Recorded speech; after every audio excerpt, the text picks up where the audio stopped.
ఈరోజు మా రామ్మోహన్ నాయుడు గారు కేంద్ర మంత్రి కార్యకర్త స్థానంలో కూర్చుంటే ఆ కార్యకర్త పాలిట్ బ్యూరో స్థానంలో కూర్చున్నారు. అది తెలుగుదేశం పార్టీ విశిష్టత. ఇది దేశంలో వేరే పార్టీలో సాధ్యం కాదు. That is Telugu Desam. ఏదైతే చెప్పామో దాన్ని నిరూపించుకుంటున్నాం. పార్టీ ఆవిర్భావం నాడు ఎంత ఫ్రెష్ లుక్ ఉందో అది 40 ఏళ్ళు వచ్చినా అదే ఫ్రెష్ లుక్ ఇప్పుడు కూడా కనిపిస్తుంది. దేశంలో తెలుగుదేశం పార్టీ ముందు పుట్టిన పార్టీలు ఉన్నాయి, తర్వాత పుట్టిన పార్టీలు ఉన్నాయి. అయితే ఇంత పటిష్టమైన నిర్మాణం, బలమైన క్యాడర్ కలిగిన ఏకైక పార్టీ తెలుగుదేశం పార్టీ. వేరే పార్టీ లేదు. ఒక్క ఓటమితోనే రాజకీయ పార్టీలు చాపజుట్టేస్తున్నాయి, కాలగర్భంలో కలిసిపోతున్నాయి. కానీ గెలిచినా ఓడినా ఎప్పుడూ సగర్వంగా ఎగిరే జెండా మన పసుపు జెండా. 44 ఏళ్ళలో అనేక సంక్షోభాలు, సవాళ్లను చూశాం. కానీ మన పసుపు జెండా పౌరుషం మాత్రం ఎప్పుడూ తగ్గలేదు, ఎప్పుడు ఎవ్వరూ తగ్గించలేరు. తెలుగుదేశం పార్టీ కార్యకర్తలు ఎప్పుడూ మీసం మెలేసే నిలబడతాడు తప్ప ఎవ్వడికి భయపడడు, తల వంచడు. 4 దశాబ్దాల మన ప్రస్థానం అద్భుతంగా సాగింది. తెలుగుదేశం పార్టీ శాశ్వతం.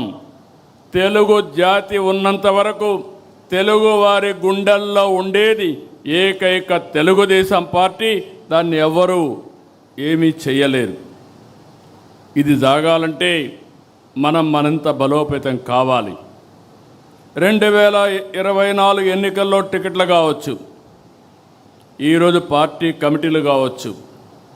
కొత్త తనానికి, యువతరానికి, మహిళలకు ఎక్కువగా అవకాశాలు ఇచ్చాం. ఎప్పుడు కూడా ఈరోజు చూస్తే నాకెంతో ఆనందంగా ఉంది. ఈ మీటింగ్లో మొట్టమొదటిసారిగా మహిళలకు సముచితమైన స్థానం ఇచ్చాం. రాబోయే రోజుల్లో ఇంకా ఎక్కువ స్థానం ఇస్తాం.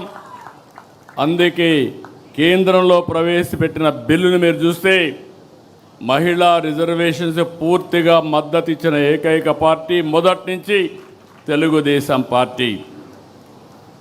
యువతకు, చదువుకున్న వారికి కేంద్రంలో పదవులు ఇచ్చాం, మంత్రులు చేసుకున్నాం. రాష్ట్రంలో కొత్తగా వచ్చిన వారు చాలామంది మంత్రులయ్యారు. చదువుకున్న వాళ్ళందరికీ మంత్రి పదవులు ఇచ్చి ప్రోత్సహించాం. ఈరోజు రామ్మోహన్ నాయుడు గారు, బైరెడ్డి శబరి, రాజేష్ లాంటి వాళ్ళ జాతీయ ప్రధాన కార్యదర్శిగా మనం నియామకం చేసుకున్నాం. ప్రతిపక్షంలో, యువ గళంలో, ప్రజల్లో చైతన్యానికి, పార్టీ విజయానికి ఆ రోజు లోకేష్ దోహదం చేశారు. పార్టీ నిర్మాణం, ట్రైనింగ్ క్లాసులు సహా ప్రతి అంశంలో లోకేష్ చాలా కృషి చేశారు, నేను చూశాను. టెక్నాలజీ అడాప్షన్ మొదలుకొని కార్యకర్తలకు సంక్షేమం, 5 లక్షల రూపాయలు యాక్సిడెంట్ ఇన్సూరెన్స్ ఇచ్చిన ఏకైక పార్టీ, సమర్థవంతంగా నిర్వహించే పార్టీ తెలుగుదేశం పార్టీ. ఇటీవల గవర్నమెంట్లో చైర్మన్ ఇన్వెస్ట్మెంట్ ప్రమోషన్ కోసం అపాయింట్ చేస్తే ఏదైతే చెప్పామో 20 లక్షల ఉద్యోగాల హామీని నెరవేర్చేందుకు అనునిత్యం పనిచేస్తున్నారు. చాలా వరకు ముందుకు పోయారు. నిన్నే ఆర్సెలర్ మిత్తల్, ఎస్టర్డే గూగుల్, ఇలాంటి ప్రతిష్టాత్మకమైన కంపెనీలు, వరల్డ్ బెస్ట్ కంపెనీస్ అన్నీ ఆంధ్రప్రదేశ్కి వచ్చాయంటే అది లోకేష్ చూపించిన చొరవ అని చెప్పి కూడా నేను మీకు తెలియజేస్తున్నా. అందుకే ఈరోజు అదనంగా వర్కింగ్ ప్రెసిడెంట్ బాధ్యతలు అప్పచెప్పాం.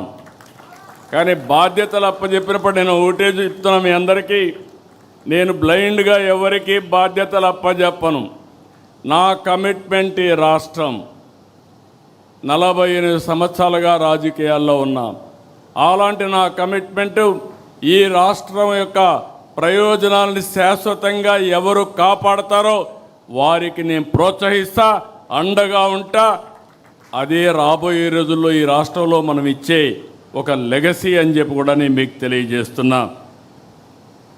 ఈరోజు ప్రతిపక్షంలో పోరాటాలు చేస్తే జనం హర్షిస్తారు, కానీ అధికారంలో పదవి అంటే అటు ప్రజల్ని ఇటు పార్టీని మెప్పించాలి, ఒప్పించాలి, మార్పు చేసి చూపించాలి. మీ పనితీరుపై నమ్మకంతో పార్టీ ఇచ్చిన పదవికి న్యాయం చేయండి, అందరితో సమన్వయం చేసుకోండి. నిర్ణయాలు తీసుకుని పార్టీని ఎక్కడికక్కడ ముందుకు నడిపించడంలో అందరూ కూడా ముందుకు పోవాల్సిన అవసరం ఉంది. ప్రతి పోలింగ్ బూత్లోనూ మనం బలపడాలి. కొత్తగా తీసుకొచ్చిన క్లస్టర్ యూనిట్ బూత్ని మనం బలోపేతం చేయాలి, ఓట్ల శాతం పెరగాలి. మీరందరూ బ్రహ్మాండంగా పనిచేస్తున్నారంటే 2024లో వచ్చిన ఎన్నికల్లో వచ్చిన ఓట్ల కంటే ఎక్కువ సాధించగలిగితే అప్పుడే మీరు సమర్థవంతంగా పనిచేసినట్టు. ఇది మీ అందరికీ గీటు రాయి, ఇదొక ప్రతిష్టని మరొకసారి మీ అందరికీ విజ్ఞప్తి చేస్తున్నా. సవాళ్ళు ఎన్నో ఉంటాయి. 24 ఎన్నికల ముందు పరిస్థితులు, ఎన్నికల ఫలితాలు అన్నీ మీకు తెలుసు. కార్యకర్తలు, నాయకులు ఎన్నో పోరాటాలు చేశారు, ఎన్నో త్యాగాలు చేశారు, ఎన్నో ఇబ్బందులు పడ్డారు. నాకు ప్రతి ఘటన, ప్రతి ఒక్కరి పోరాటం, ఆ రోజుల్లో మిమ్మల్ని కాపాడడానికి నేను పడిన తపన నాకు అనునిత్యం నా మైండ్లో ఉందని చెప్పి కూడా నేను మీకు తెలియజేస్తున్నా. రాష్ట్ర చరిత్రలోనే విజయం మన బాధ్యతను పెంచింది. ప్రజల నమ్మకం, ఆశలు, ఆకాంక్షలు ఉన్నాయి. అందుకే ప్రతిరోజు ఒక దీక్షతో, ఒక లక్ష్యంతో, ఒక పవిత్రమైన యజ్ఞం కోసం పనిచేస్తున్నాం. వెంటిలేటర్ పైనున్న ఆర్థిక వ్యవస్థని ఈరోజు కేంద్రం సహకారంతో బయట తీసుకురాగలిగాం. మన అనుభవంతో అనునిత్యం ఏ విధంగా పనిచేయగలుగుతామో పనిచేసుకుంటూ ముందుకు పోయాం. ఒక్కొక్క అడుగు వేసాం, బ్రిక్ బై బ్రిక్ బిల్డప్ చేశాం. నిలిచిపోయిన కేంద్ర పథకాలన్నీ పునరుద్ధరించాం. అప్పులను రీషెడ్యూల్ చేసి వడ్డీ రేట్లు తగ్గించాం. వ్యవస్థల్ని ఘాటిన పెట్టాం. సూపర్ 6 హామీలు నెరవేర్చాం. సంక్షేమ కార్యక్రమాలు చేస్తున్నాం. అభివృద్ధికి మారుపేరుగా ఆంధ్రప్రదేశ్ని తయారు చేశాం. ఎవ్వరికీ ఎక్కడా ఇబ్బంది లేకుండా సుపరిపాలనకు నాంది పలికాం. వాట్సాప్ గవర్నెన్స్లో ఎవ్వరు ఆఫీస్కి వచ్చే పని లేకుండా పనిచేసే పరిస్థితికి వచ్చాం.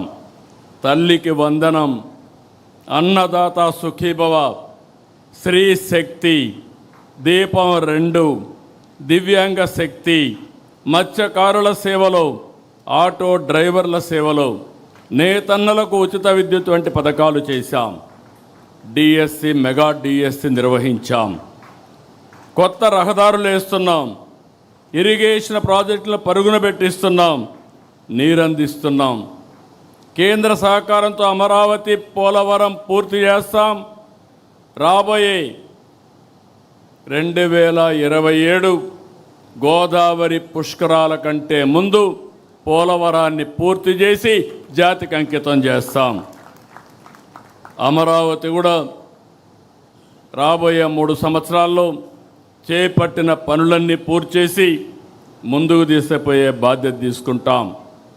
స్టీల్ ప్లాంట్ని మళ్ళీ రివైవ్ చేయగలిగాం. తెలుగువాడి ఆత్మగౌరవాన్ని కాపాడుకోగలిగాం. ఆ రోజు ఎన్నో ఉద్యమాలు జరిగాయి. ఆంధ్రుల హక్కు, విశాఖ హుక్కని ఆందోళన చేశారు, దాన్ని నిలబెట్టగలిగాం. అదే మరిగా ఏదైతే ఈరోజు రైల్వే జోన్ కూడా మనం శాంక్షన్ చేయించుకోగలిగాం. పెట్టుబడుల్లో నెంబర్ 1 స్థానంలో ఉన్నాం. మళ్ళీ ఒక బ్రాండ్, ఒక నమ్మకాన్ని క్రియేట్ చేయగలిగాం. ఒక నిర్దిష్టమైన లక్ష్యంతో ముందుకు పోతున్నాం. స్వర్ణాంధ్ర 2047 విజన్తో 10 సూత్రాలు పెట్టుకుని వాటిని సాధించడానికి మనం ముందుకు ప్రయాణం చేస్తున్నాం. కేంద్రం నరేంద్ర మోడీ గారి నాయకత్వంలో వికసిత్ భారత్ పెట్టుకుంటే మనం స్వర్ణాంధ్రప్రదేశ్తో ముందుకు పోతున్నాం. ప్రతి ఒక్కరికి ఇది గుర్తుండాలి. 10 సూత్రాలు మీ మైండ్లో ఎప్పుడూ ఉండాలి. పేదరికం లేని సమాజం, ఉద్యోగ ఉపాధి కల్పన, నైపుణ్యం, మానవ వనరుల అభివృద్ధి, నీటి భద్రత, ఫార్మ్ అగ్రిటెక్, ప్రపంచ స్థాయి మౌలిక సదుపాయాలు, ఇంధన వనరుల సమర్థ వినియోగం, కాస్ట్ తగ్గించడం, నాణ్యమైన ఉత్పత్తులు, స్వచ్ఛాంధ్ర, డీప్ టెక్నాలజీ. ప్రతి ఒక్కరు కూడా డీప్ టెక్నాలజీతో మనం ముందుకు పోవాల్సిన అవసరం ఉంది. ఈ ప్రయాణం చేసినప్పుడు 2 ఏళ్లలోనే కొన్ని లక్ష్యాలు మెరుగు చేసుకోగలిగాం. ఒక్క ఉదాహరణ చెప్తున్న, అన్ని డిపార్ట్మెంట్లో మెరుగు చేయగలుగుతున్నాం. ఒక్క ఉదాహరణ మీరు చూస్తే నష్టాల్లో ఉన్న విద్యుత్ శక్తి, విధ్వంసమైనటువంటి డిపార్ట్మెంట్ని రివైవ్ చేశాం. ఏదైతే ట్రూ అప్ ఛార్జెస్ తీసి 4,660 కోట్ల రూపాయలు రద్దు చేసి అది డిపార్ట్మెంటే భరించే పరిస్థితికి వచ్చాం. ఒకప్పుడు ట్రూ అప్ ఛార్జెసే కాకుండా ట్రూ డౌన్ ఛార్జెస్కి శ్రీకారం చుట్టాం. ఇంకో పక్క కరెంటు ఛార్జీలు పెంచమన్నాం. చెప్పిన మాటకు నిలబెట్టి ఒక్క పైసా పెంచకుండా 3 సంవత్సరాలు, ఇది 3వ సంవత్సరం వస్తుంది, ఆ మాటకు నిలబడ్డాం. ఇంకొక పక్కన ఆవరేజ్ ప్రొక్యూర్మెంట్ కాస్ట్ పోయిన సంవత్సరం 30 పైసలు తగ్గించాం ఒక యూనిట్కి. ఈ సంవత్సరం ఇంకొక 30 పైసలు తగ్గిస్తున్నాం. 2029కి ₹1.20 తగ్గించడానికి ప్రణాళికలు తయారు చేసుకున్నాం. ఇదొక చరిత్ర, మీరందరూ గుర్తుపెట్టుకోవాలి. ఎప్పుడు కరెంటు ఛార్జీలు పెరుగుతాయి తప్ప కరెంటు ఛార్జీలు తగ్గించే ఆలోచన ఎవరు చేయలేదు. అలాంటి ఆలోచనతో మనం ముందుకు పోతున్నాం. ఇంకో పక్కన భూగర్భ జలాలు పెంచాం, సాగులో సాంకేతిక తీసుకొచ్చాం, పోర్ట్లు, ఎయిర్పోర్ట్లు, హైవేలు పూర్తి చేసుకుంటున్నాం. ఇదే కాకుండా మన ఉత్పత్తులకు మార్కెట్ పెంచాం. 1 ఫ్యామిలీ 1 ఆంటర్‌ప్రెన్యూర్ పాలసీ తెచ్చాం. ఏఐ టెక్నాలజీ కంపెనీలు తీసుకొస్తున్నాం. భవిష్యత్తులో విశాఖపట్నం మీరు గుర్తుపెట్టుకోవాలి, ఏఐ హబ్గా విశాఖపట్నం ఏఐ పట్నంగా తయారయ్యే పరిస్థితి వస్తుంది. విశాఖపట్నం పేరే మారిపోయే పరిస్థితి వస్తుంది. ల్యాండ్ రికార్డ్స్ ఆ రోజు తీసుకొచ్చినటువంటి ఈ యొక్క ఒక చట్టాన్ని తీసుకొచ్చి ల్యాండ్ రికార్డ్స్ అని కంట్రోల్ చేయాలంటే దాన్ని రద్దు చేశాం. ఇంకొక పక్కన ఒక్క సంవత్సరం చేసిన అవకతవకలన్నీ ప్రక్షాళన చేసి క్యూఆర్ కోడ్ పెట్టి అదే మాదిరిగా ఎక్కడికక్కడ ఆధునికమైన సాంకేతికతో రికార్డ్స్ అన్నీ కూడా ప్రక్షాళన చేసి వాళ్ళందరికీ ఇచ్చే పరిస్థితికి వచ్చాం. ఇవన్నీ కూడా మీరు గుర్తుపెట్టుకోవాల్సింది, నిధులు డబ్బులుండి చేయడం లేదు. చాలా సమస్యలు ఉన్నాయి, కానీ దాన్ని అధిగమించే సంకల్పం, ఉక్కు సంకల్పం తెలుగుదేశం పార్టీ సొంతమని మరొకసారి మీకు విజ్ఞప్తి చేస్తున్నా. తెలంగాణలో జీతాలకు 45% రాష్ట్ర వనరుల నుంచి ఖర్చు పెడితే మన దగ్గర 99%. అంటే మనకొచ్చే ఆదాయం జీతాలకే సరిపోయే పరిస్థితి. నేను అందుకే ఫైనాన్స్ మినిస్టర్ చెప్పాను, ఎప్పటికప్పుడు వాస్తవాలు ప్రజలకు చెప్పి ఏ విధంగా ఎకానమీని రివైవ్ చేస్తున్నాం అనే విషయం కూడా మనం చెప్పాల్సిన అవసరం ఉంది. ఆ రోజు మన గవర్నమెంట్లో సమాచారం లేదు. ఆ రోజు ఒక కమిట్మెంట్తో చెప్పాం, ఈ రాష్ట్రాన్ని బాగు చేయాలి, ఒక అభివృద్ధి కాదు సంక్షేమం కూడా చేసే సత్తా తెలుగుదేశం పార్టీకి ఉంది అని చెప్పడానికి ఆ రోజు నేను ఎన్ని ఇవ్వాలో అన్ని ఇస్తా అన్నాం. కానీ 4వ సారి ముఖ్యమంత్రి మీరు గుర్తుపెట్టుకోవాలి. ఎంత లోతుకు పోతే అంత భయంకరమైన పరిస్థితి. మాట ఇచ్చాం, నిలబెట్టుకోవాలి. అభివృద్ధికి నిధులు వస్తాయి కానీ సంక్షేమానికి మాత్రం మన వనరులే మనం ఖర్చు పెట్టుకోవాల్సిన అవసరం ఉంది.